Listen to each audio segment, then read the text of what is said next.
আসসালামু আলাইকুম। কেমন আছেন সবাই? আশা করি সবাই ভালো আছেন এবং সুস্থ আছেন। আজকে অনেক মজার একটা রেসিপি তৈরি করলাম। তো ভাবলাম আপনাদের সাথে সেটা শেয়ার করি। সকাল থেকে প্রচণ্ড পরিমাণের গরম ছিল আজ। আর শুক্রবার যেহেতু ছুটির দিন সবাই বাসায় থাকে। তো চিন্তা করলাম যে আজকে একটু অন্যরকম কিছু রান্না করি।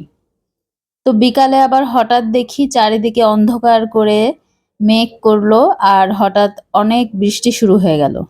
আর বৃষ্টি দেখে হঠাৎ মনে হলো আমার যে একটু মিষ্টি কিছু খেলে ভালো লাগবে। তো যে চিন্তা সেই কাজ।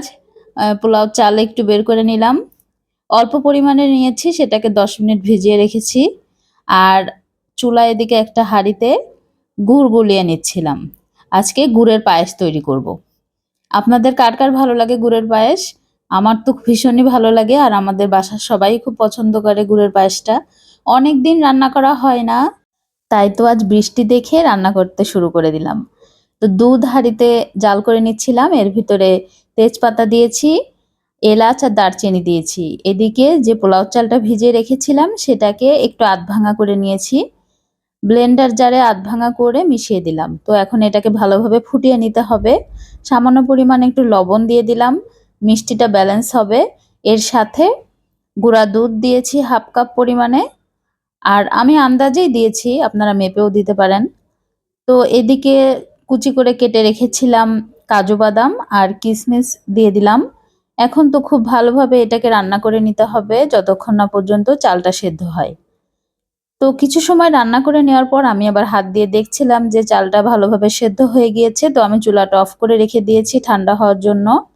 গুড় দিয়ে পায়েস তৈরি করার সময় দুধের ভিতরে যে চালটা সেদ্ধ হয় সেটা খুব ভালোভাবে ঠান্ডা করে নিতে হবে, না হলে গুড় দেওয়ার পরে দুধটা কেটে যেতে পারে। তো দুধ কেটে গেলে পায়েসটা তো খেতে ভালো লাগে না। তো আমি দুধটা ঠান্ডা করে তারপর গুড় মিশিয়ে আবারও চুলাটা অন করে দিয়েছি। ভালোভাবে মিশিয়ে নিতে হবে। এরপর একটা বলক আসলেই আমি চুলাটা আবার অফ করে দিলাম। এই তো রান্না কিন্তু একদম শেষ, আর আমি ঠান্ডাও করে নিয়েছি। তো এখন একটা মাটির পাত্রে এটাকে সার্ভ করে নিচ্ছি। মাটির পাত্রে আমার ভালো লাগে দেখতে, আর দেখার সৌন্দর্যের ক্ষেত্রে আমি এখানে একটু সাজিয়ে নিচ্ছিলাম কিশমিশ আর কাজু বাদাম দিয়ে। কেমন হয়েছে দেখতে অবশ্যই কমেন্ট করে জানাবেন। খেতেও কিন্তু মাশাআল্লাহ অনেক মজা হয়েছে। তো আমি বাটিতেও বেড়ে নিচ্ছিলাম যে বাসার সবাইকে খেতে দিব। আমার আজকের ভিডিওর কোনো অংশ যদি আপনাদের ভালো লেগে থাকে অবশ্যই ভিডিওটি লাইক করবেন, আর ইউটিউব থেকে দেখলে সাবস্ক্রাইব করতে ভুলবেন না।